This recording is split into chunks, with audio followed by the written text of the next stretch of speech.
নমস্কার বন্ধুরা, মহুয়ার রান্নারঙে আপনাদের সকলকে স্বাগত।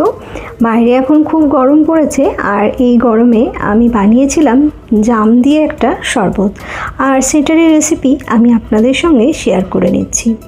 এই দেখো, এই যে জামগুলো নিয়েছিলাম আর এগুলোকে ভালো করে ধুয়ে পরিষ্কার করে নিয়েছিলাম।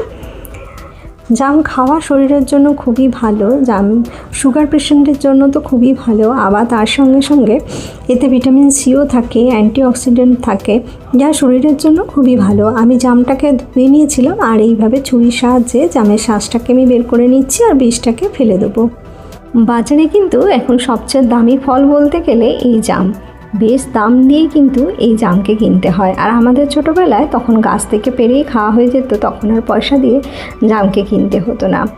জামগুলো নিয়ে একটা বাটির মধ্যে রেখে বেশ নুন, লঙ্কা, চিনি সব কিছু মিশিয়ে ভালো করে মেখে নিয়ে জাম খাওয়া হয়ে যেত। দেখো, কথা বলতে বলতে জামগুলোর আমি শাঁস বের করে নিয়েছি, আর একটা মিক্সার গ্রাইন্ডারের যে জার হয় সেটা নিয়ে নিয়েছি। তার মধ্যে আমি জামের শাঁসটাকে দিয়ে দিলাম, আর এর মধ্যে দিয়ে দেবো চিনি।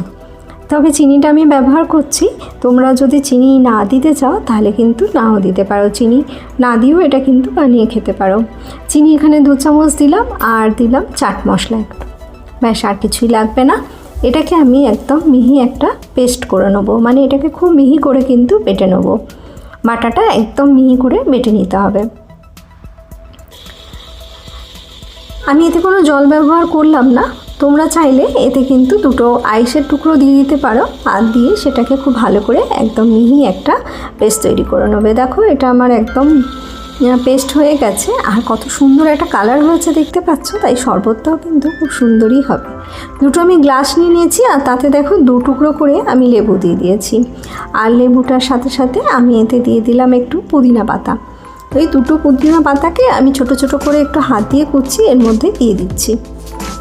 এবারে লেবু আর পুদিনা পাতাটাকে একটু আমি চিপে দিচ্ছি, যাতে একটু এটা থেতো মতন হয়ে যায়, যাতে এর একটা ভালো গন্ধ থাকে। আর এই শরবতটা খাওয়ার সময় এটা দিয়ে খেলে কিন্তু বেশ ভালোই লাগবে। আর এর মধ্যে দিয়ে দিলাম আমি বরফ, তোমরা যদি বেশি বরফ দিতে চাও তাও দিতে পারো। আর এটা দেওয়া হয়ে যাবার পর যে আমি জামের পেস্টটা তৈরি করলাম সেটা আমি এর মধ্যে দিয়ে দিচ্ছি। 2টো গ্লাসেই আমি সমপরিমাণে এই পেস্টটা দিয়ে দেবো। আর যে মিক্সির জারটা দেখছো ওইটা ধুয়ে অল্প একটু জল আমি 2টো গ্লাসের মধ্যে দিয়ে দেবো, খুব কম করে, খুব সামান্য একটু জল আমি এর মধ্যে দেবো, যাতে এটা একটু ধোয়া হয়ে যায়, আর জলটাও আমি এর মধ্যে দিয়ে দেবো। দেখো, এটা আমার দেওয়া হয়ে গেছে, আর এর মধ্যে দিয়ে দিচ্ছি আর একটু পরিমাণে চাট মশলা। আমি এই শরবতটা আজকে সোডা ওয়াটার দিয়ে বানিয়েছিলাম, আর তোমরা চাইলে কিন্তু এখানে এমনি ফ্রিজের যে ঠান্ডা জল হয় সেই জল দিয়েও কিন্তু এই শরবতটা বানিয়ে নিতে পারো, খেতে কিন্তু খুবই ভালো হয়।